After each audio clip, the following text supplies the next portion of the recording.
نحمد و نصلی علی رسول الکریم اما بعد فاعوذ باللہ من الشیطان الرجیم بسم اللہ الرحمن الرحیم۔ آج کا لیسن ہے لیسن نمبر 19، اور آج ہمارا لیسن جو ہے وہ سورہ آل عمران کی آیت نمبر 136 سے لے کر 143 تک ہے۔ اعوذ باللہ من الشیطان الرجیم بسم اللہ الرحمن الرحیم۔ اولئک جزاؤہم مغفرۃ من ربہم وجنات تجری من تحتها الانہار خالدین فیہا ونعم اجر العاملین۔ تو اس کا ترجمہ ہے اس آیت کا، انہی کا بدلہ یعنی انہی لوگوں کا بدلہ ان کے رب کی طرف سے مغفرت ہے اور جنتیں ہیں جن کے نیچے نہریں بہتی ہیں، جن میں وہ ہمیشہ رہیں گے۔ ان نیک کاموں کے کرنے والوں کا ثواب کیا ہی اچھا ہے۔ یہ ترجمہ ہے اس کا، رننگ ٹرانسلیشن۔ اچھا، آج کی آیت جو ہے وہ ایکچولی پیچھے سے اس کا بہت گہرا تعلق ہے۔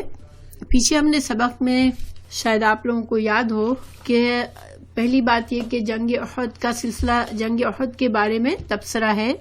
تو جنگ احد میں جیسا کہ ہم جانتے ہیں کہ جنگ احد میں مسلمانوں کو ناکامی ہوئی تھی اور مسلمانوں کو تکلیف برداشت کرنی پڑی، نقصان ہوا، 70 صحابہ شہید ہو گئے، آپ صلی اللہ علیہ وسلم زخمی ہوئے۔ تو ان حالات میں اللہ تعالیٰ نے مسلمانوں کی اصلاح فرمائی، کیونکہ جب انسان جس وقت اس کی چوٹ لگی ہوئی ہوتی ہے اس کا دل تیار ہوتا ہے نصیحت کے لیے۔ انسان جب ہر چیز صحیح جا رہی ہوتی ہے، انسان اپنی مستی میں مست ہوتا ہے، اس وقت اس کو نصیحت کی بات اتنی اثر نہیں کرتی۔ تو اللہ سبحانہ تعالیٰ نے اس موقع پہ جب کہ مسلمانوں کے دل ٹوٹے ہوئے تھے اور مسلمان بہت زیادہ پریشان تھے، اس وقت اللہ تعالیٰ نے ان کی اصلاح کی باتیں بتائی۔ ان باتوں میں سے ایک بات یہ تھی، آیت 133 میں اللہ تعالیٰ نے فرمایا کہ وَسَارِعُوا إِلَى مَغْفِرَةٍ مِّن رَبِّكُمْ وَجَنَّةٍ أُعِدَّتْ لِلْمُتَّقِينَ۔ تو یہ ایک بات اللہ تعالیٰ نے یہ فرمائی تھی کہ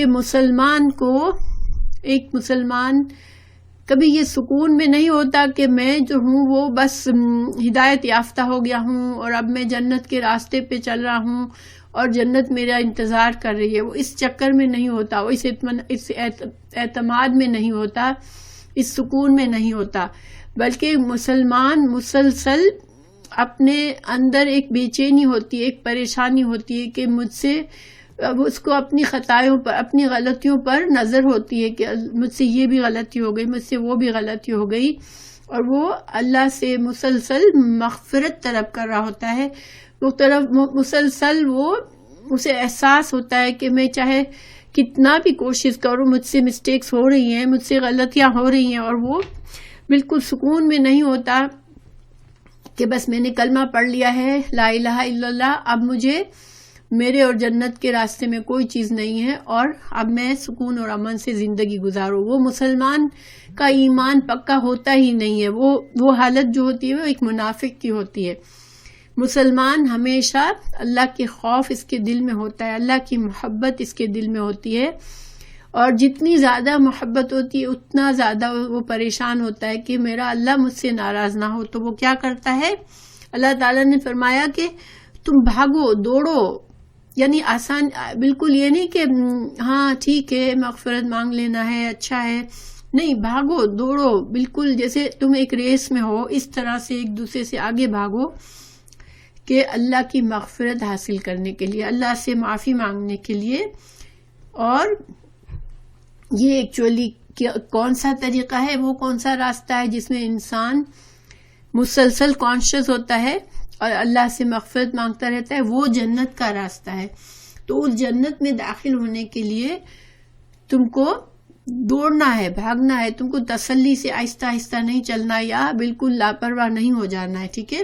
اور وہ جنت ایسی ہے کہ وہ بہت ہی اچھا بدلہ ہے جو کہ متقین ہے، جو تقوی والے ہیں۔ یہ آیت 33 میں اللہ تعالیٰ نے ہمیں بتایا۔ پھر آیت 134 اور 35 میں اللہ تعالیٰ نے بتایا تھا کہ متقین کی صفات کون سی ہے، کیونکہ 133 میں فرمایا کہ جنت متقین کے لیے تیار کی گئی ہے، تو اب متقین کون ہے، تو ان کی صفات بتائی تھی. یہ آیت ہم کر چکے ہیں لاسٹ ویک. میں خلاصے کے طور پر بتا رہی ہوں تاکہ ہم آج کے سبق کو، کیونکہ یہ سارا سلسلہ جڑا ہوا ہے آپس میں، تو ہم آج کے سبق کے لیے ہمارا ذہن تیار ہو. تو اللہ تعالیٰ نے 34 اور 35 میں بتایا تھا کہ متقین کی صفات کیا ہے. تو نمبر 1 جو بتائی تھی وہ کیا تھی کہ وہ آسانی میں ہو چاہے سختی میں ہو اللہ کے راستے میں خرچ کرتے ہیں. جس انسان کے دل میں اللہ کی محبت ہوتی ہے، اللہ کا تقویٰ ہوتا ہے، اس کے دل میں تڑپ ہوتی ہے کہ اللہ مجھ سے راضی ہو جائے، وہ پھر یہ نہیں دیکھتا کہ میرے پاس تنگی ہے، میرے پاس مشکل ہے، یا میرے پاس ابھی حالات میرے صحیح نہیں ہیں، ایسے نہیں سوچتا، بلکہ وہ کیا کرتا ہے، وہ مسلسل اللہ کی رضا کے لیے خرچ کرتا ہے. چاہے اور اللہ تعالیٰ مقدار نہیں دیکھتا، اللہ تعالیٰ یہ دیکھتا ہے کہ کس بندے کی نیت کیا ہے. تو اگر ایک بندہ جو ہے وہ اس کے پاس بہت تھوڑی چیزیں ہیں، تو اس میں سے بھی اگر وہ خالص نیت سے خرچ کرے گا تو اللہ تعالیٰ اس سے راضی ہو جائے گا. تو نمبر 1 بات بتائی کہ متقین وہ ہے جو تنگی میں بھی اور خوشی، اور جب اس کو آسائشیں حاصل ہیں اس وقت بھی وہ اللہ کو نہیں بھولتا بلکہ خرچ کرتا رہتا ہے اللہ کی راہ میں. پھر نمبر 2 صفت یہ بتائی تھی کہ مسلمان جو متقی ہے وہ اپنے غصے پر قابو رکھتا ہے. یعنی دیکھیں بعض لوگوں کے نیچر میں ہوتا ہے، ان کی بلڈ میں، ان کی فطرت میں ہوتا ہے کہ ان کو جلدی غصہ آتا ہے، بعضوں کو اتنی جلدی غصہ نہیں آتا. ڈزنٹ میٹر آپ کی نیچر کیا ہے، کیا آپ کو جلدی غصہ آتا ہے یا آپ کو کم غصہ آتا ہے، لیکن غصے سے اپنے غصے کو اتنا نہ آگے بڑھاؤ کہ لوگوں کو اس کا شر سے لوگ متاثر ہوں. کیونکہ جب انسان غصیلا ہوتا ہے، اس کی نیچر میں وہ بہت غصہ ہوتا ہے، تو اس کے آس پاس والے اس کے شر کی وجہ سے تکلیف اٹھاتے ہیں.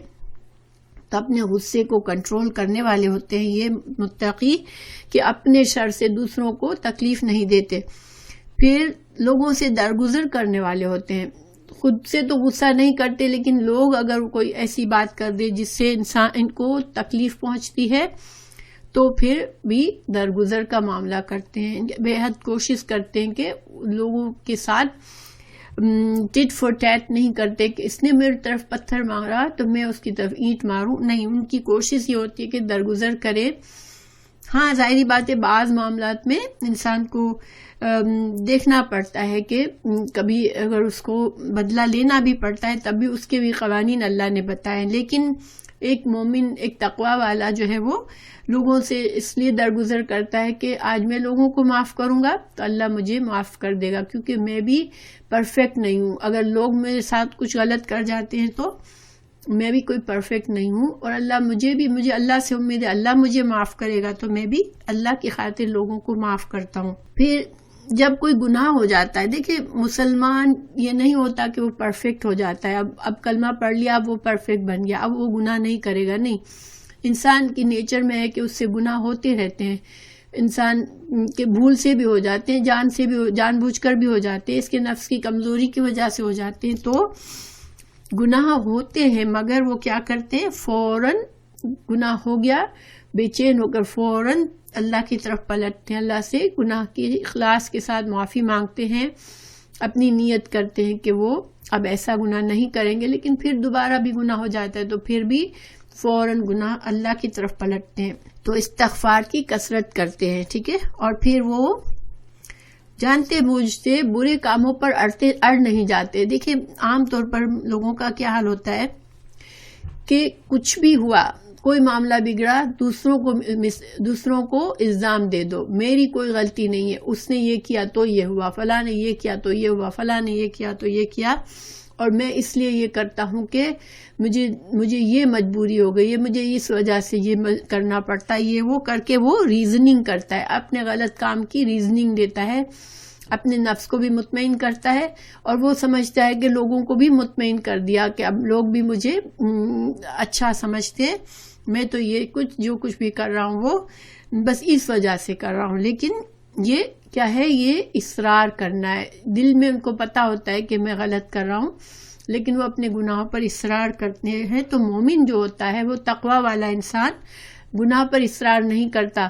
وہ اپنی غلطی کو مانتا ہے اور اپنی اصلاح کے در پہ ہو جاتا ہے. ٹھیک ہے، تو یہ باتیں بتائی تھی ہمیں متقین کی صفات. پھر آیت نمبر 36 میں اللہ تعالیٰ نے کیا فرمایا تھا کہ جن لوگوں کے اندر یہ صفات ہیں وہ ان کا ذکر، ان کی جزا کیا ہے، ان کو کیا ملنا ہے. ایسے لوگوں کا بدلہ ان کے رب کی طرف سے مغفرت ہے اور جنتیں ہیں. اب ہم یہ آج کا سبق ہے ہمارا، یعنی کہ اللہ تعالیٰ نے متقین کی صفات ہمیں بتائی.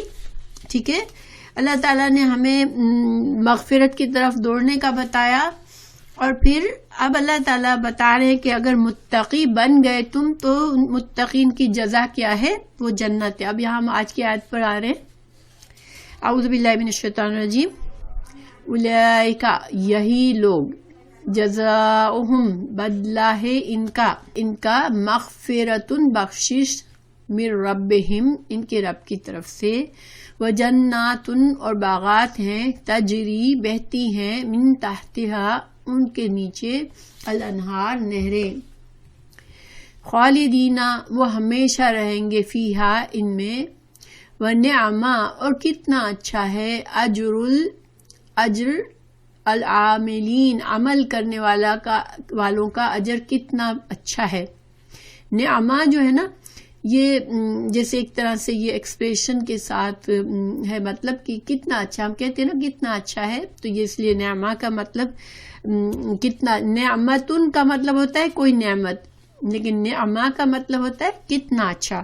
اللہ تعالیٰ نے ہمیں اس آیت میں بتایا کہ اگر متقی ہے تو پھر اللہ تعالیٰ کی طرف سے اس کو مغفرت حاصل ہوگی. اب دیکھیں یہاں پھر مغفرت کے لفظ پر غور کریں کہ اللہ تعالیٰ یعنی کہ شروع سے ہی دیکھیں نا، متقی وہی ہوتا ہے جو بار بار استغفار کرتا ہے، مگر اللہ تعالیٰ فرما رہے ہیں کہ ایسے لوگوں کو اللہ تعالیٰ بخشش دے گا اور اس کی جنت میں ان کو داخل کرے گا. یعنی کہ انسان کو ہر وقت اپنے سارے گناہوں کا احساس نہیں ہوتا، پھر موت بھی ہمارے لیے اچانک ہے.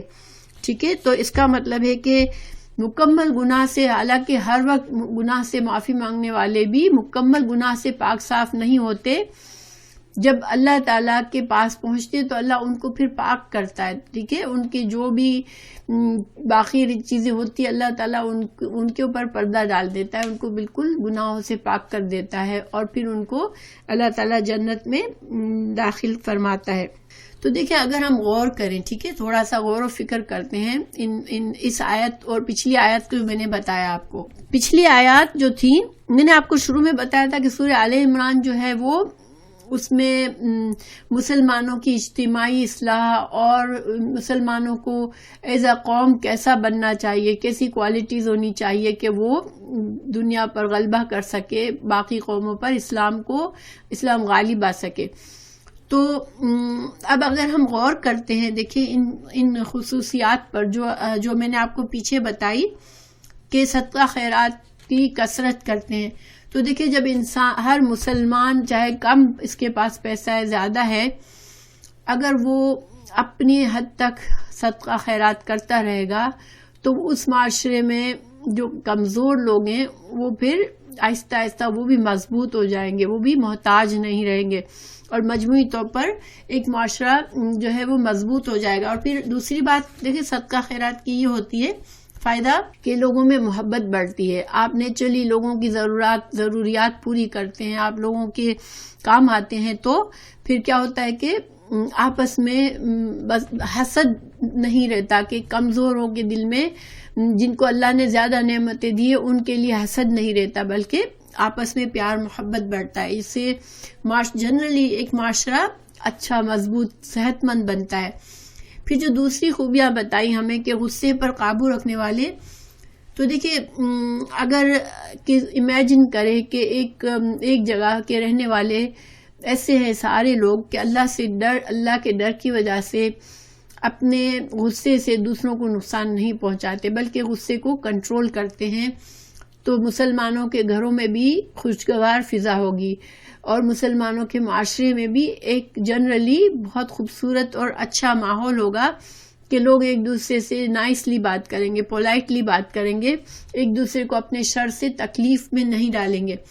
اور درگزر کا معاملہ پھر اس کی ٹاپ اور بھی زیادہ مزید خوبیاں ہیں اس میں کہ جب کسی سے غلطی ہو گئی، کسی سے کوئی تکلیف پہنچ گئی تو اللہ کی خاطر اس کو معاف کر دیں گے. تو یہ ساری کوالٹیز اگر مسلمانوں میں آ جائے گی تو مسلمان اجتماعی طور پر مسلمانوں کو بہت فائدہ ہوگا. اور جس معاشرے میں مسلمان رہتے ہوں گے وہاں پر ایک خوشگوار اور مضبوط اور پر محبت سے بھرا ہوا ماحول ہوگا، اور وہ ایسا معاشرہ ہوگا کہ اس کو باہر کی قوتیں اتنی آسانی سے اس کو تکلیف نہیں دے سکے گی. ٹھیک ہے. اللہ تعالیٰ نے اسی آیت کے دیکھیں، اگر یہ جو آیت تھی جس میں اللہ تعالیٰ نے ہمیں فرمایا تھا، دیکھیں اللہ تعالیٰ نے جہاں متقین کی خصوصیات بتائی تھی اس میں اللہ تعالیٰ نے یہ بھی کہا تھا کہ وہ گناہوں سے بچتے ہیں، گناہ ہو جاتا ہے تو استغفار کرتے ہیں، گناہ پر جانتے بوجھتے اصرار نہیں کرتے. ٹھیک ہے. یہ ابھی میں نے پیچھے آپ کو بتایا، ولم یصروا علی ما فعلوا، یہ پچھلی آیت تھی کہ وہ اپنے گناہ پر اصرار نہیں کرتے. ٹھیک ہے. تو یہ جو کوالٹی ہے کہ گناہ پر اصرار نہیں کرتے، تو یہ جو ہے انسان کے اندرونی سکون کے لیے انسان اندر سے بھی خوش ہوتا ہے، انفرادی طور پر بھی انسان کو دل کا سکون اور خوشی حاصل ہوتی ہے. اور جس انسان کے دل پر سکون اور خوشی ہو وہ پھر ایک فائدہ مند انسان ہوتا ہے. وہ جہاں جاتا ہے وہاں اس کے ذریعے خیر بکھیرتی ہے، لوگوں کو اس سے خیر نصیب ہوتی ہے. اب یہ جو کہ آل عمران جو ہے وہ مسلمانوں کی اصلاح اس لیول پر کرنے کے احکامات ہیں جس سے پورا معاشرہ بہتر بنے. حالانکہ متقی کی کچھ خصوصیات ہم نے سورہ بقرہ میں بھی پڑھی، آپ لوگوں کو یاد ہوگی، بالکل شروع کی آیت 2 سے لے کر 3 سے ہے کہ ذالک الکتاب لا ریب فیہ ھدی للمتقین الذین یؤمنون بالغیب ویقیمون الصلاۃ ومما رزقناہم ینفقون. یہ ساری متقین کی صفات تھی. تو اس کو میں اردو میں بتاتی ہوں کہ وہ غیب پر ایمان رکھتے ہیں، نماز قائم کرتے ہیں، اللہ کے دیے ہوئے رزق میں سے خرچ کرتے ہیں، جو کچھ رسول اللہ صلی اللہ علیہ وسلم پر نازل ہوا اس پر ایمان لاتے ہیں، آپ صلی اللہ علیہ وسلم سے پہلے کی آسمانی کتابوں میں من جانب اللہ ہونے کا یقین رکھتے ہیں کہ اللہ تعالیٰ نے جو بھی پچھلے انبیاء پر اتارا وہ بھی حق تھا. اب آج اس حق کی شکل میں ہے یا نہیں، لیکن اللہ تعالیٰ نے حق اتارا تھا، اور آخرت پر بھی وہ یقین رکھتے ہیں. سورہ بقرہ میں جو متقی کی خصوصیات بتائی گئی تھی وہ کیا تھی؟ پرسنل لیول پر تھی. ہمارا اندر کیا ہے، ہمارا ایمان کیسا ہے. ٹھیک ہے. ہمارے ایمان کی ریکوائرمنٹ کیا ہے وہ بتائی گئی تھی. اور یہاں پر عمل کیا ہے. یہ خصوصیات ہیں کہ خرچ کرتے ہیں، بندوں کے ساتھ غصے پر قابو رکھتے ہیں، عفو درگزر کرتے ہیں، اور غلط گناہ ہو جائے تو معافی مانگتے ہیں. تو یہ سارے اعمال انسان کے اعمال سے تعلق ہے. تو اگر ان دونوں آیتوں کو ساتھ رکھ کے اگر ہم اپنے آپ کو آئینہ بنا لیں کہ مجھے متقی بننا ہے تو مجھے کیا کرنا ہے، تو میرا باطن کی خصوصیات بھی میں سورہ بقرہ سے سیکھوں، اور میرے ظاہر کی خصوصیات، میرے اعمال کی خصوصیات میں سورہ آل عمران کی آیت سے سیکھوں. اور اس کے علاوہ سورہ المومن میں بھی مومن کی خصوصیات بتائی گئی ہیں. اور اس کے علاوہ قرآن میں ظاہر متقی کی بہت وضاحت ہے. تو اصل اس سب باتوں سے ہمیں کیا پتہ چلتا ہے کہ صرف کلمہ پڑھ لینا کافی نہیں ہے، ہمیں یہ ایک مستقل اسٹرگل ہے کہ مجھے متقی بننا ہے اور تقوی کا لیول بڑھانا ہے. اور جتنا تقوی ہمارے اندر ہوگا اتنا ہمارے لیے ہم جنت سے قریب ہوں گے انشاءاللہ. اللہ تعالی ہم سب کے کمی کوتاہی کو معاف کرے اور ہمیں اللہ تعالی جنت میں داخل کرے جب ہم اس دنیا سے رخصت ہوں. لیکن ابھی آگے ہمیں پتہ چلے گا کہ اللہ تعالیٰ نے ہمیں بتایا کہ جنت کے لیے تمہیں اسٹرگل کرنی ہے. یہ نہیں کہ جنت بس تم نے کہہ دیا میں ایمان لایا اور تمہیں جنت تھالی پہ رکھ کے دے دی جائے گی. نہیں، تم کو محنت کرنی ہے. تو یہ انشاءاللہ ہم آگے سمجھیں گے.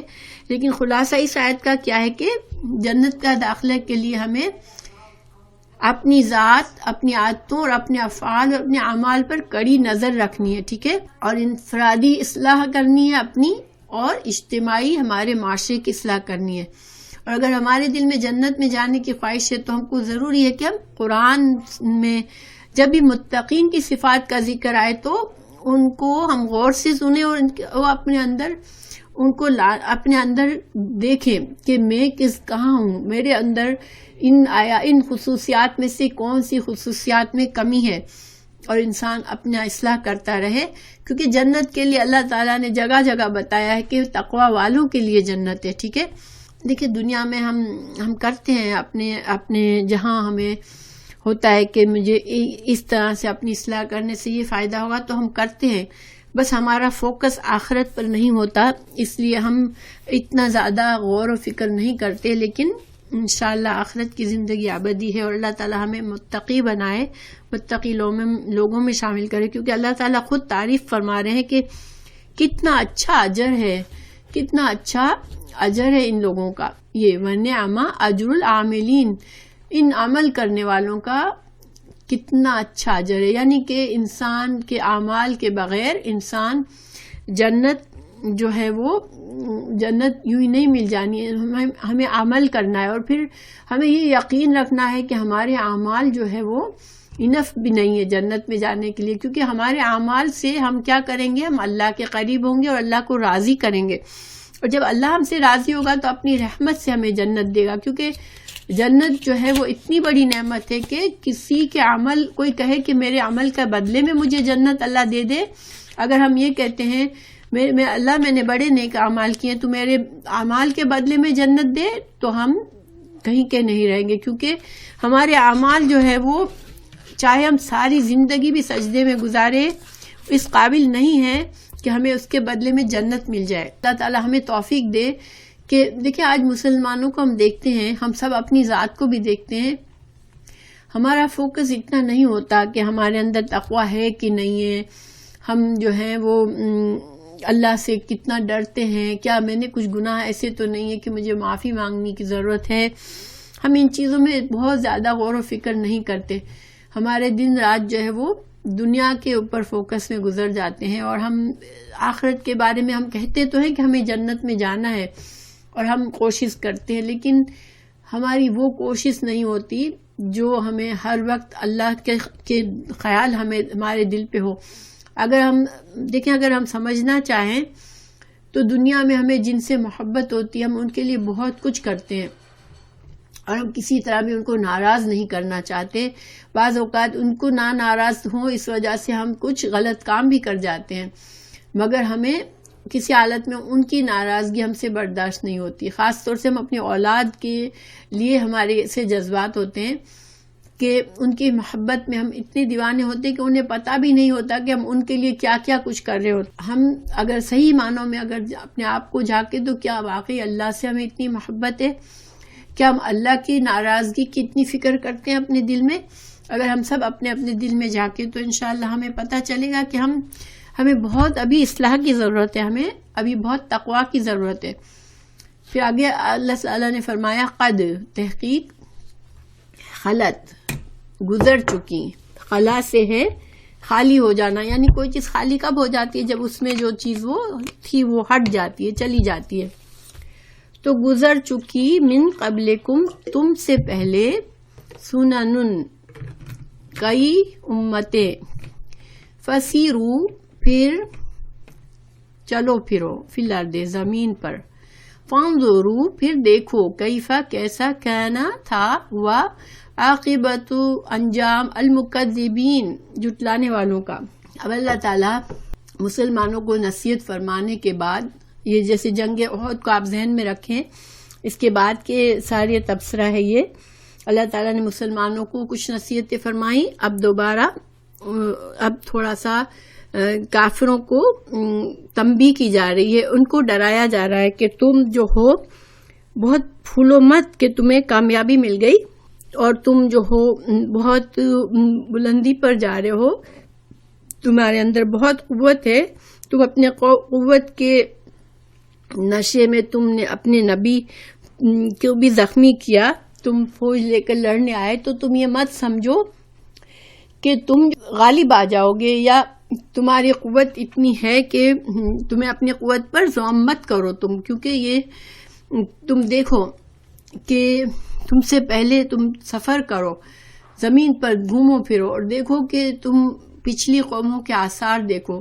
وہ قومیں تم سے کہیں زیادہ طاقتور تھی، ٹھیک ہے، اللہ تعالیٰ نے انہیں بہت طاقت دی تھی. قد خلت من قبلکم، تم سے پہلے گزر چکی، سنن، کئی امتیں، سنن کے کئی معنی ہوتے، تو یہاں پر سنن جو ہے وہ امتیں، کچھ قوموں کے معنی میں ہے کہ تم سے پہلے کئی قومیں گزر چکی. فسیرو، پھر چلو پھرو، فی الارض، زمین پر، فانظرو، پھر دیکھو، کیفا، کس طرح ہوا، عاقبۃ المکذبین، انجام جھٹلانے والوں کا.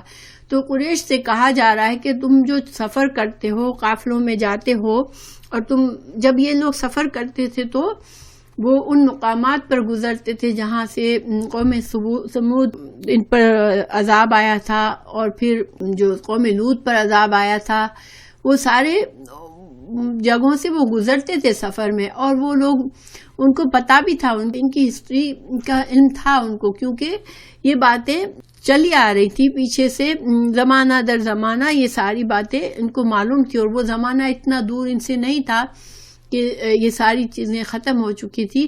تو اللہ تعالیٰ نے ان کو کہا کہ تم ان قوموں کے جا کر دیکھو، چلو پھر، اور ان کی حالت دیکھو، وہ تم سے زیادہ مضبوط تھی، وہ تم سے زیادہ اللہ نے انہیں قوتیں دی تھی.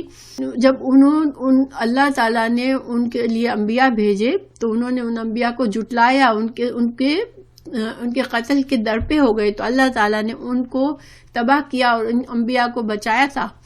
تو تم اپنے انجام کی فکر کرو کہ تم یہ جو نبی صلی اللہ علیہ وسلم کی جان کے در پہ ہو گئے ہو، تم مسلمانوں کے دشمن ہو گئے ہو، تو تم کوئی یہ نہ سمجھو کہ تم اللہ کی پکڑ سے بچے ہوئے ہو، ٹھیک ہے، ایک طرح سے یہ دھمکی ہے. پھر آگے اللہ تعالیٰ نے فرمایا ہاذا، یہ بیان ہے، اللہ تعالیٰ بیان کرے، اور بیان کا مقصد کیا ہوتا ہے کہ کس لوگوں کو بتائے، لوگوں کو وارننگ دے، لوگوں کو سمجھائے. تو اللہ تعالیٰ سمجھا رہے ہیں للناس، لوگوں کو. اللہ تعالیٰ تو قرآن میں مسلمانوں کو بھی سمجھاتا ہے اور کافروں کو بھی سمجھاتا ہے، جیسے کہ یہاں پر قریش کو دھمکی دی گئی. تو یہ ساری چیزیں کیا ہے، یہ اللہ کی طرف سے بیان ہے. اللہ تعالیٰ تم کو نہ سمجھا رہا ہے، تو اس سے لوگ سمجھتے ہیں یا نہیں، لیکن اس سے فائدہ کس کو ہوتا ہے؟ ہدن، ہدایت ہے، و موعظۃ، نصیحت ہے، للمتقین، جو تقوی والے ہوتے ہیں وہ ڈر جاتے ہیں، وہ عبرت لیتے ہیں ایسی باتوں سے، اور وہ اپنے نصیحت لے کر اپنی اصلاح کرتے ہیں اور ہدایت حاصل کرتے ہیں کہ سیدھے راستے پر چلتے ہیں.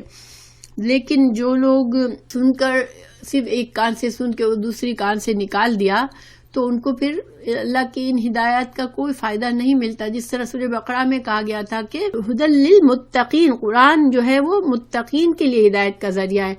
کیونکہ جو سننا نہیں چاہتا، جو دیکھنا نہیں چاہتا، کیونکہ یہ عرب تھے، یہ سمجھتے تھے قرآن کو، یہ ان کی زبان میں قرآن نازل ہو رہا تھا، تو ان کو ہر بات کی سمجھ آتی تھی، لیکن وہ نصیحت نہیں پکڑتے تھے. لیکن متقی لوگ اس سے نصیحت پاتے ہیں، اور متقی لوگ ہدایت پر آ جاتے ہیں. تو یہ صرف اس زمانے کے لیے نہیں ہے، قرآن کی آیت ہمارے لیے بھی ہے. تو ہم جب پڑھتے ہیں تو واقعی میں کیا ہمارا دل ڈر جاتا ہے. بعض آیت ہمارے جو ڈرانے والی ہوتی ہے، جو نصیحتیں ہوتی ہیں، کیا نصیحت سے ہمارا دل نرم ہو جاتا ہے؟ کیا یہ وقتی نرمی ہے؟ کیا بس جس وقت سن رہے ہوتے اس وقت دل نرم ہوتا ہے، یا ہم واقعی میں اس کے بارے میں کچھ کرتے ہیں؟ تو ہمیں، اگر ہم متقی ہیں تو ہمیں اس سے نصیحت پکڑنی ہے، ہمیں عبرت پکڑنی ہے. جب اللہ تعالی ہمیں اچھی باتیں ہمیں کرنے کا حکم دے اور جن باتوں سے ہمیں بچنے کا حکم دے، تو ہمیں نصیحت پکڑنی ہے. اگر ہم متقی ہیں تو ہمیں غور کرنا ہے کہ میں قرآن کو جب سنتی ہوں، پڑھتی ہوں، مجھے نصیحت کی جاتی ہے، تو یہ نصیحت میرے کتنے کام آتی ہے، میں کتنا اس کے اوپر عمل کرتی ہوں.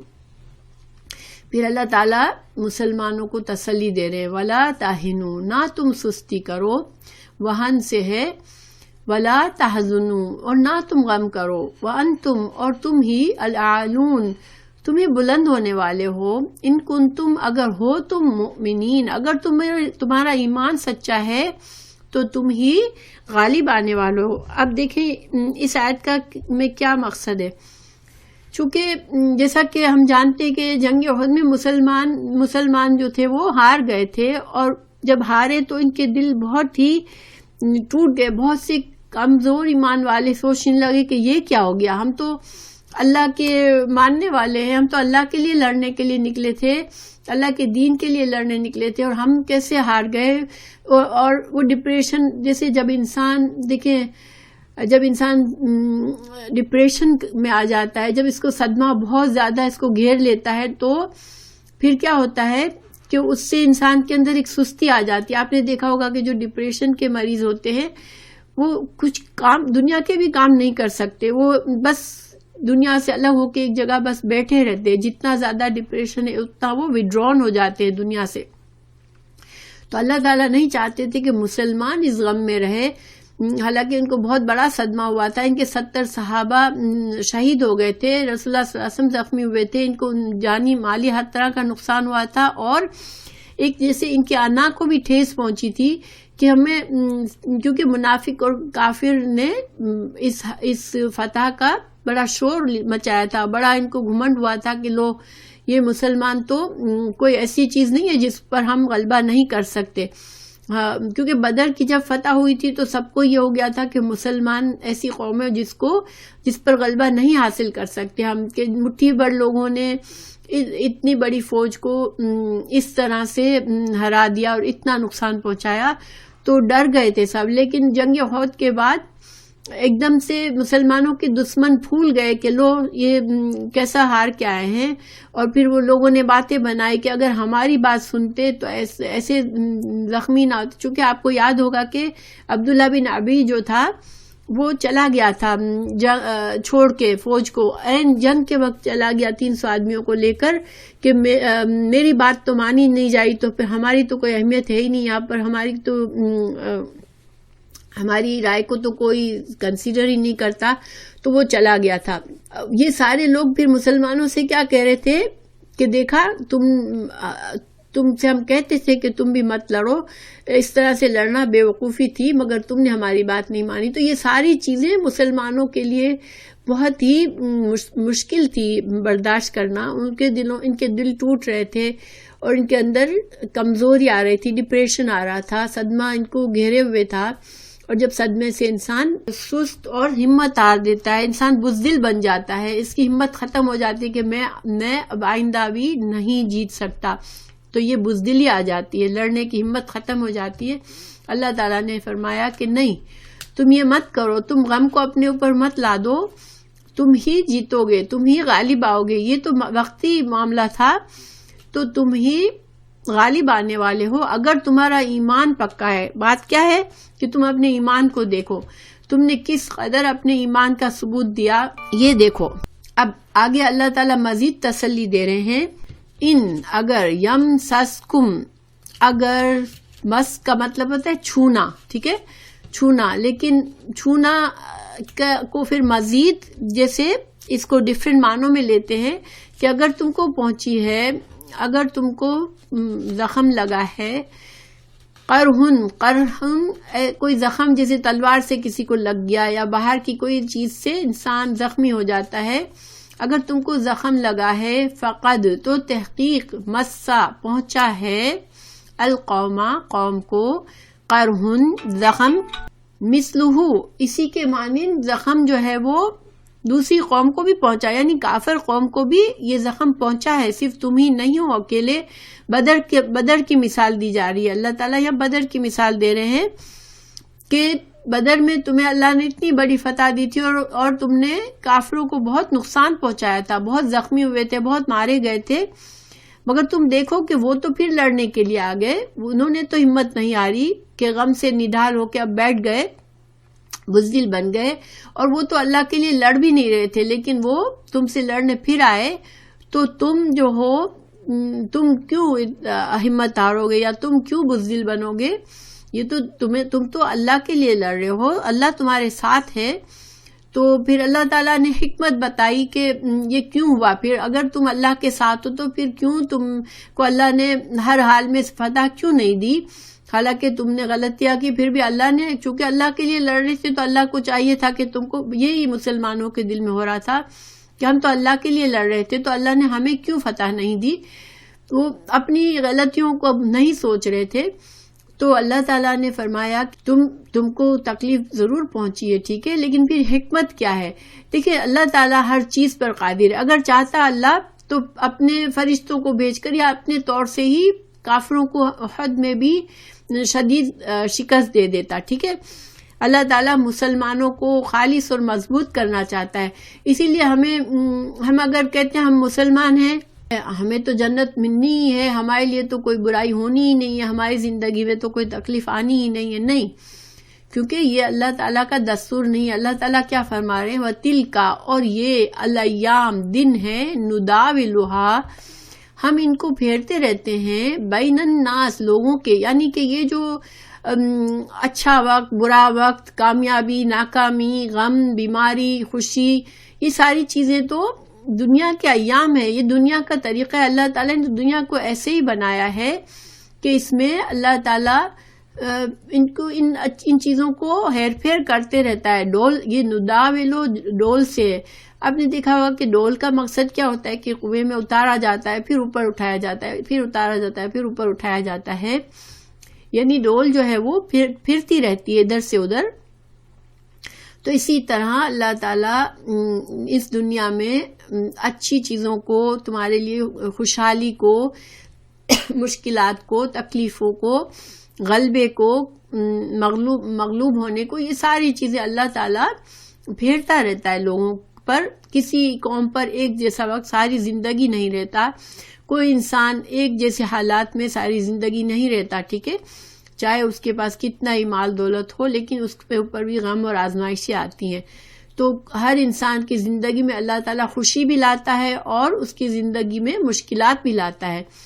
تو یہ اللہ تعالیٰ کیوں کرتا ہے؟ وَلِيَعْلَمَ، تاکہ جان لے اللہ الذین، ان لوگوں کو، آمنوا، جو ایمان لائے ہیں، وَيَتَّخِذَ، اور بنا لے، منکم، اور تم میں سے، شہداء، گواہ یا شہید. واللہ، اور اللہ تعالیٰ، لا یحب، نہیں محبت رکھتا، ظالمین، اللہ ظالموں سے محبت نہیں کرتا.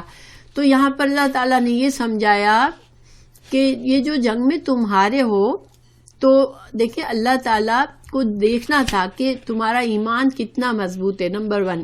ٹھیک ہے، نمبر 2، اللہ تعالیٰ تم میں سے ان لوگوں کو شہادت کا درجہ دینا چاہ رہا تھا جن کے دل میں خواہش تھی کہ اللہ کے لیے اپنی جان تک لٹا دیں، اللہ کے راستے میں اپنی جان کو پیش کر دیں. تو اللہ نے ان میں سے کچھ کو شہادت کا درجہ دیا، اور اللہ تعالیٰ نے تمہارے ایمان کو آزمایا.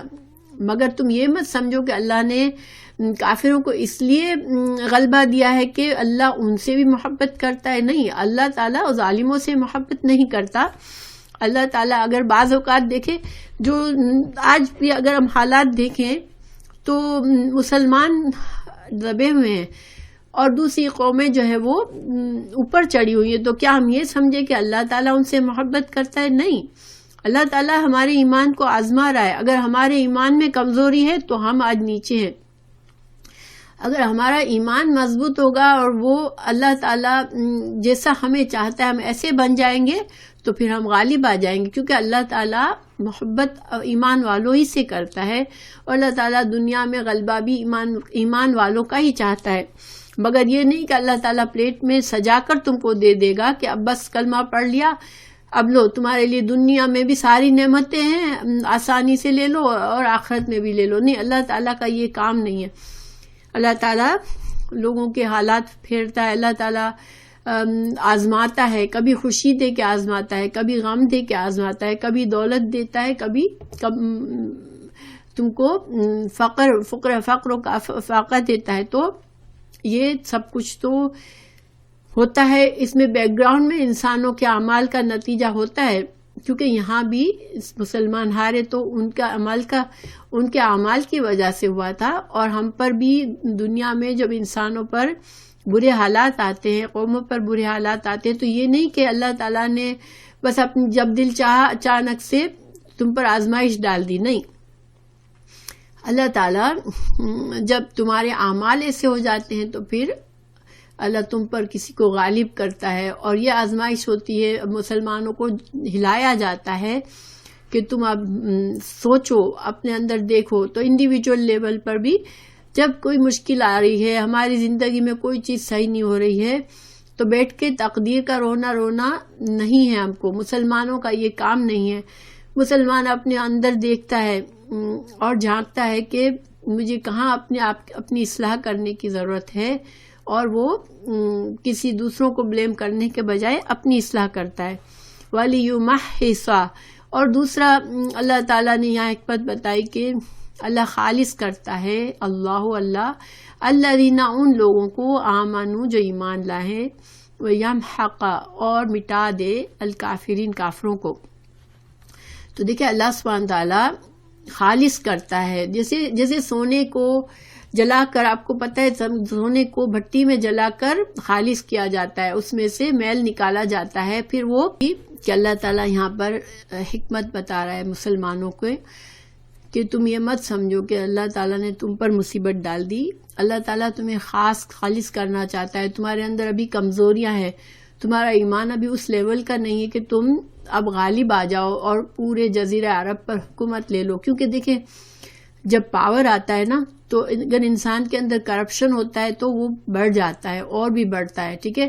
آپ لوگوں نے دیکھا ہوگا کہ رسول اللہ صلی اللہ علیہ وسلم کے صحابہ کرام کا اس طرح سے آزمائشوں سے گزر کر اتنا تزکیہ کیا اللہ تعالیٰ نے کہ جب آپ صلی اللہ علیہ وسلم کے بعد مسلمانوں کو پاور میں آئے تو ان کا تقوی اور ایمان اتنا ہائی تھا کہ وہ دنیا بھر میں پھیل گئے، اور کتنا حضرت عمر فاروق کی حکومت تک تو اسلام یعنی کہ یورپ تک چلا گیا تھا، کہاں پہنچ گیا تھا، کیونکہ اللہ تعالیٰ کو ان کو بڑی ذمہ داری دینی تھی۔ آپ صلی اللہ علیہ وسلم کی زندگی میں جزیرہ عرب پر پورا مسلمانوں کا قبضہ ہو گیا تھا، سارے مسلمان غیر مسلموں کو نکال دیا گیا تھا، ٹھیک ہے، وہاں سے پھر صرف مسلمان تھے۔ لیکن آپ صلی اللہ علیہ وسلم کے انتقال کے بعد روم فتح ہوا، ایران فتح ہوا، اور یہ اس وقت کی سپر پاور تھی، اور پھر اللہ تعالیٰ نے مسلمانوں کو افریقہ اور یورپ تک پہنچا دیا۔ تو یہ ساری غلبہ اللہ نے دیا، مگر کیوں کہ مسلمان اس وقت تک اتنا اپنے آپ کو پالش کر چکے تھے، اتنا اللہ تعالیٰ نے ان کا تقوی اور ان کا ایمان بڑھا دیا تھا کہ وہ پھر ان کے لیے فتح ہی فتح تھی جہاں بھی جا رہے تھے، ٹھیک ہے۔ تو اللہ تعالیٰ نے کہا کہ اللہ تم کو پاک کرنا چاہتا ہے، اللہ تعالیٰ ابھی تمہارے ایمان میں کمزوری ہے ان کو دور کرنا چاہ رہا ہے۔ ابھی اللہ اگر تمہاری غلطیوں کے باوجود تم کو اگر فتح دے دیتا تو تمہاری کبھی اصلاح نہ ہوتی، ٹھیک ہے۔ اور یہی قانون اللہ کا ہے دنیا میں بھی، ہمارے لیے بھی، آج کے مسلمانوں کے لیے بھی یہی قانون ہے کہ ہمیں اگر ہم دبے ہوئے تو سب سے پہلے ہمیں اپنے اندر جا کے اپنی اصلاح کرنی ہے، بجائے اس کے کہ ہم فلاں قوم ایسی اور فلاں لوگ ایسے ہیں اور فلاں ایسے ہیں کرنے کے بجائے اگر ہر مسلمان اپنے اندر جا کے اور اپنی اصلاح کرے تو انشاءاللہ اللہ تعالیٰ آج بھی مسلمانوں کو غلبہ دے گا، کیونکہ اللہ کا یہ وعدہ ہے۔ تو اللہ تعالیٰ نے فرمایا کہ اللہ تعالیٰ یمحق کہتے ہیں مٹا دینا، اللہ تعالیٰ کافروں کو تو ان کی تو جڑ ختم کرنا چاہ رہا ہے۔ اللہ تعالیٰ کا مقصد یہ نہیں کہ کافروں کو فتح دے، اللہ تو ان کو بالکل مٹانا چاہتا ہے۔ اللہ تعالیٰ نے کیا، دیکھیں تھوڑے ہی سالوں میں سارے کافر وہاں سے ختم ہوئے، اور جو بڑے بڑے اسلام کے دشمن تھے وہ ذلیل و خوار ہو کے ذلت کی موت مر گئے۔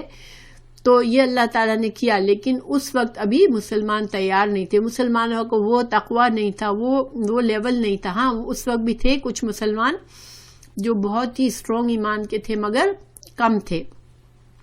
پھر اللہ تعالیٰ فرما رہے ہیں ام حسبتم، کیا تم نے یہ سمجھا ہے، کیا تم نے یہ گمان کیا ہے ان کے تدخلوا، تم داخل ہو جاؤ گے الجنہ، جنت میں، ولما، اور حالانکہ یعلم اللہ، اللہ نے ابھی تو نہیں جانا، الذین، ان لوگوں کو جاہدوا، جنہوں نے جہاد کیا، ومنکم، تم میں سے، ویعلم، اور اللہ جان لے الصابرین، کہ جنہوں نے صبر کیا۔ تو اللہ تعالیٰ نے یہ سوال کیا یہاں پر کہ اے مسلمانوں، تم نے کہا ٹھیک ہے ہم ایمان لائے ہو، تو اب تم یہ سمجھتے ہو کہ اب تم جنت میں داخل ہو جاؤ گے، کیونکہ جنت میں داخل ہونے سے پہلے تو اللہ تم کو دیکھے گا، اللہ تم کو آزمائے گا کہ تم عملی ثبوت کیا دیتے ہو اپنے ایمان کا، تو اس کے بغیر تو تم جنت میں نہیں جاؤ گے۔ اور پھر اللہ تعالیٰ جاننا چاہتا ہے کہ صبر کون کرتا ہے، یعنی کہ اللہ تعالیٰ کی تقدیر پر، اللہ کے فیصلوں پر، ایمان پر کون جمتا ہے، کہ ہر حال میں اپنے ایمان کو مقدم کرتے ہو تم اور اپنے ایمان پر جمے رہتے ہو۔ یہ سب چیزیں تو ابھی اللہ کو دیکھنی ہے، تو تم تو جنت کے خواب دیکھ رہے ہو، تو تم سمجھتے ہو کہ جنت تمہیں ایسے مل جائے گی۔ اب یہ جو ٹاپک ہے یہ بہت غور طلب ہے۔ اللہ تعالیٰ نے قرآن میں دوسری جگہ بھی فرمایا ہے، ام حسبتم ان تدخلوا الجنۃ ولما یأتکم مثل الذین خلوا من قبلکم۔ اللہ تعالیٰ نے فرمایا کیا تم نے گمان کیا ہے کہ تم جنت میں چلے جاؤ گے اور ابھی تم پر وہ حالت نہیں آئی ہے جو تم سے پہلے لوگوں پر آئی تھی، انہیں تنگ دستی اور تکلیفیں پہنچی اور خوب ہلائے گئے۔ تو اللہ تعالیٰ نے، یہ سورہ بقرہ کی آیت ہے 2:14۔ پھر اللہ تعالیٰ نے سورہ عنکبوت میں فرمایا آیت 2 میں، احسب الناس ان یترکوا ان یقولوا آمنا وہم لا یفتنون۔ کیا لوگ یہ گمان کرتے ہیں کہ انہیں صرف یہ کہنے پر چھوڑ دیا جائے گا کہ ہم ایمان لائے ہیں اور ان کی آزمائش نہ ہوگی؟ دیکھیں یہ بہت زیادہ ہمارے لیے غور طلب ہے۔ آج مسلمان کس حد تک اپنے ایمان کی فکر کر رہے ہیں، انڈیویجولز دیکھیں کہ کس حد تک جو ہے مسلمان اپنے ایمان کی فکر کر رہے ہیں، اپنے فیوچر کی، کہ جنت کے راستے پر میں ہوں یا نہیں ہوں، کس قدر فکر کرتے ہیں۔ ہم میں سے زیادہ تر میجورٹی کیا سمجھتی ہے، ہم کلمہ گو ہے تو ہمارے لیے جنت پکی ہے۔ اور یہی بات جو تھی، یہی خرابی اہل کتاب میں آئی۔ اللہ تعالیٰ نے بتا دیا ہمیں کہ یہود اور نصارہ بھی یہی سوچتے تھے کہ یا تو یہودی ہو تو جنت میں جاؤ گے، اور نصارہ یہ سمجھتے تھے کہ نصارہ ہو تو جنت میں جاؤ گے۔ اور آج بھی یہی بات ہے سب کے دلوں میں کہ جنت جو ہے صرف ہمارے لیے ہے۔ ہر کسی نے اپنے اپنے ایکسکیوزز بنا لیے کہ کیوں جنت ہمارے لیے جنت ہے۔ عیسائیوں نے کہہ دیا کہ چونکہ حضرت عیسیٰ نے ہمارے لیے قربانی دی اور سولی پر چڑھ گئے تو اب اس کے فالوورز کو جنت ملے گی۔ یہودیوں نے کہا کہ کیونکہ ہم تو اللہ کے چنے ہوئے لوگ ہیں، ہم انبیاء کے نسل سے ہیں تو ہم کو جنت ملے گی۔ ان لوگوں نے، اللہ تعالیٰ نے ہمیں بتا دیا کہ ان لوگوں نے اپنے عمل کو چھوڑ دیا، اپنے ایمان کو چھوڑ دیا، لیکن صرف ان خوابوں میں ہو کہ ہم کون ہیں، ہم کس گھر میں پیدا ہوئے، اس لحاظ سے ہمیں جنت ملے گی۔ آج ہم مسلمان کے گھر میں پیدا ہوئے تو ہم مسلمان ہیں، تو ہم اس خواب میں کہ ہمیں جنت ملے گی۔ دیکھیں دنیا میں ہم اچھے مستقبل کے لیے کتنی فکریں کرتے ہیں، کتنا خوف ہوتا ہے ہمارے دل میں۔ کوئی بچہ صحیح نہیں پڑھ رہا تو ہماری راتوں کی نیند اڑ جاتی ہے کہ اس کا مستقبل کیسے بنے گا۔ تو ہمیں جنت کا ہم کس حد تک فکر کرتے ہیں، کس حد تک ہم اپنے عمل پر، اپنے ایمان پر نظر رکھ رہے ہیں کہ ہمیں جنت کے قابل ہم ہوئے کہ نہیں۔ کیونکہ اللہ تعالیٰ نے واضح طور پر فرما دیا کہ تم لوگوں نے یہ سمجھ لیا ہے کہ تم کو آزمایا نہیں جائے گا۔ تو اس سے ہمیں کیا پتہ چلتا ہے کہ یہ دنیا آزمائش کی جگہ ہے۔ دنیا میں نعمتیں بھی آزمائش ہے اور دنیا میں تکلیفیں بھی آزمائش ہے۔ نعمتوں پر ہمیں اللہ کا شکر کرنا ہے اور آزمائشوں پر صبر کرنا ہے، اور اللہ تعالیٰ کے ہر حال میں اپنے ایمان کو مقدم کرنا ہے، اللہ کی رضا کو مقدم کرنا ہے۔ ہمارے زمانے میں تو ہمیں نہ کوئی جنگیں لڑنی پڑ رہی ہے، نہ بڑے بڑے امتحان آ رہے ہیں۔ یہ صحابہ کرام تو بہت زیادہ آزمائے گئے، کیونکہ اللہ تعالیٰ نے ان کو ایک خاص مقصد کے لیے تیار کیا تھا۔ لیکن آج ہم دیکھیں ہم سے بہت کم ریکوائرمنٹ ہے ہم لوگوں پر، بہت الحمدللہ، خاص طور سے ہم یہاں اچھی زندگی گزار رہے ہیں۔ تو اللہ تعالیٰ کا یہ بہت کرم اور احسان ہے۔ مگر آزمائشیں، اللہ کا وعدہ ہے کہ آزمائشیں آئیں گی۔ اس کا مطلب ہے کہ کوئی بھی انسان صرف یہ کلمہ پڑھنے پر محفوظ نہیں ہو جاتا کہ اس کے اوپر برا وقت نہیں آئے گا، اس کے اوپر مشکلات نہیں آئے گی۔ تو جب بس ہمارا رویہ یہ ہونا چاہیے کہ صبر اور شکر، ٹھیک ہے، کبھی یہ نہ بھولیں انشاءاللہ، اور نعمتوں سے نہ پھولیں اور تکلیفوں سے نا امید ہو کے ڈپریشن میں نہ چلے جائیں، کیونکہ اللہ تعالیٰ مسلمانوں کو یہی سمجھا رہا ہے۔ وَلَقَدْ، اور تحقیق، کنتم، تھے تم، تمنّون، تم تو تمنا کرتے تھے، الموت، موت کی، من قبل، اس سے پہلے، ان کے تلقو، تو تمنا کر رہے تھے موت کی، من قبل، اس سے پہلے، ان تلقوہ، کہ تم ملاقات کرو، فقد، تو تحقیق، رأیتموہم، تو تم نے دیکھا، ٹھیک ہے، تم نے دیکھ لیا موت کو۔ کیسے دیکھ لیا تھا مسلمانوں نے موت کو؟ جو میں نے بتایا آپ کو کہ جنگ احد میں کیا ہوا تھا کہ مسلمان جو تھے وہ دونوں طرف سے کافروں میں گر گئے تھے۔ ایک تو ویسے ہی تعداد کم تھی، اوپر سے ہر طرف تلواریں ہی تلواریں نظر آ رہی تھی، تو یہ موت ان کے سامنے کھڑی تھی۔ تو اللہ تعالیٰ فرمانے تم لوگوں نے موت کو دیکھا، وَأَنْتُمْ تَنْظُرُونَ، اور تم دیکھ رہے تو، یعنی کہ کیا مطلب ہے؟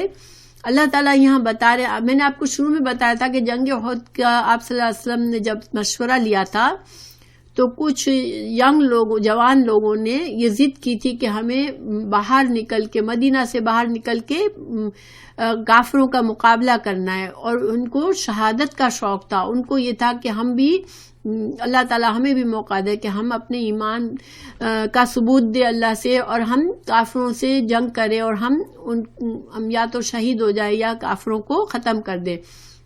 تو انہوں نے ضد کی رسول اللہ صلی اللہ علیہ وسلم سے کہ ہم کو جو ہے وہ باہر نکل کے لڑنا ہے۔ تو رسول اللہ صلی اللہ علیہ وسلم نے ان کے مشورے کو قبول کیا۔ تو اللہ تعالیٰ ان لوگوں سے کہہ رہا ہے کہ تم تو وہ لوگ تھے جو کہ اپنی موت کا سامنا کرنا چاہ رہے تھے، اللہ کی رضا کے لیے تم موت سے لڑنا چاہ رہے تھے، تو موت سامنے آئی تو پھر تم کیوں بھاگے، تم کیوں ڈرے؟ کیونکہ جب بھگدڑ مچ گئی، جب دونوں طرف سے کافروں نے حملہ کر دیا، تو یہ جو مسلمان جو کہ شہادت کے شوق میں، جو جنگ کے شوق میں نکلے تھے، وہ بھی ڈر گئے اور کچھ لوگ بھاگ گئے۔ بہت کم لوگوں نے ہمت کی اور اس وقت جمے رہے تھے آپ صلی اللہ علیہ وسلم کے، ایون دفاع کے لیے بھی کوئی زیادہ لوگ بچے نہیں تھے، ایک دو لوگوں نے ہی دفاع کیا تھا ان کا، اور باقی سارے لوگ ادھر ادھر بھاگنے جا رہے تھے۔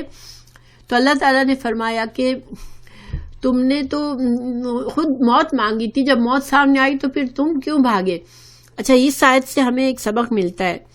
دیکھیے، بعض اوقات ہمارا ایمان بہت ہائی ہوتا ہے اور ہم کہتے ہیں کہ ہم جو ہے وہ بہت مضبوط ہے اپنے ایمان میں، اور ہم جو ہے جیسے کسی اور کو کمزور دیکھ کے ہم کہتے ہیں میں تو ایسا کبھی نہ کروں، یا ہمارے خود دل میں ہوتا ہے۔ ہمیں رسول اللہ صلی اللہ علیہ وسلم نے فرمایا کہ تم دشمن سے مدبیڑ کی آرزو مت کرو اور اللہ سے عافیت طلب کرو، مگر کبھی دشمن سے لڑنا پڑ جائے، خود بخود ایسے حالات ہو جائے کہ دشمن سے لڑنا پڑ جائے، تو پھر ثابت قدم رہو اور جان لو کہ جنت تلواروں کے سائے میں ہے۔ یہ بات ہمیں کیا سکھاتی ہے کہ فتنوں کی تمنا نہیں کرنی چاہیے، آزمائشوں کی تمنا نہیں کرنی چاہیے، اور یہ دعوے نہیں کرنے چاہیے کہ میں تو اگر ان حالات میں ہوں تو میں تو ایسا کروں۔ بعض اوقات ہم کسی کو دیکھتے ہیں اور ہم کہتے ہیں لو یہ کیسا مسلمان ہے، اگر میں ہوتا اس کی جگہ تو میں یہ کرتا۔ کبھی بھی ایسی بات نہ کریں، کبھی بھی ایمان پر فخر نہ کریں، کبھی اتنا اپنے آپ پر بھروسہ نہ کریں کہ میرا ایمان بہت مضبوط ہے کہ مجھے ہر گناہ سے اور شیطان کے شر سے بچائے گا۔ نہیں، ہمیں ساری زندگی ہمارا طریقہ کیا ہونا چاہیے کہ اللہ سے پناہ مانگنی چاہیے، فتنوں سے پناہ مانگنی چاہیے، شیطان کے شر سے پناہ مانگنی چاہیے، اور اپنے ایمان پر نظر رکھنی چاہیے اور دعا مانگنی چاہیے کہ اللہ میں کمزور ہوں، تو میری حفاظت کرنا، تو میرے ایمان کی حفاظت کرنا، ٹھیک ہے۔ تو یہ آیات بہت ہی سیکھنے والی ہے۔ اللہ تعالی ہمیں توفیق دے کہ ہم بھی ان باتوں سے نصیحت لیں۔ دیکھیں، آج ہمیں بہت ضرورت ہے، آج ایز اے مسلمانوں کو بہت سخت ضرورت ہے کہ ہم اپنی اصلاح کریں اور ہم اس ماحول سے نکلیں، آج ہم جس مقام پر ہیں اس سے نکلے کہ ہمارے ینگ لوگ تو اپنے آپ کو مسلمان ظاہر کرتے ہوئے بھی گھبراتے ہیں کہ نہیں، مسلمانوں کا امیج اچھی نہیں ہے، تو مسلمان اپنے آپ کو ظاہر کرتے ہوئے بھی گھبراتے ہیں بہت سے ینگ لوگ۔ تو اللہ تعالیٰ محفوظ رکھے، اللہ تعالیٰ ہمیں ایسا بنائے، اور ہمارے جوانوں کو، ہمارے ینگ لوگوں کو، ہمارے یوتھ کو، ہمارے بچوں کو کہ مسلمان ہونے پر فخر کرے لیکن اپنی اصلاح کریں ہر وقت، اور وہ درجے پر پہنچے کہ اللہ تعالیٰ ہم سے محبت کرے، اللہ تعالیٰ ہمیں اس پستی سے نکال کے بلندی کی طرف لے جائے انشاءاللہ، اور دنیا اور آخرت کی بھلائیاں نصیب کرے ہمیں، آمین۔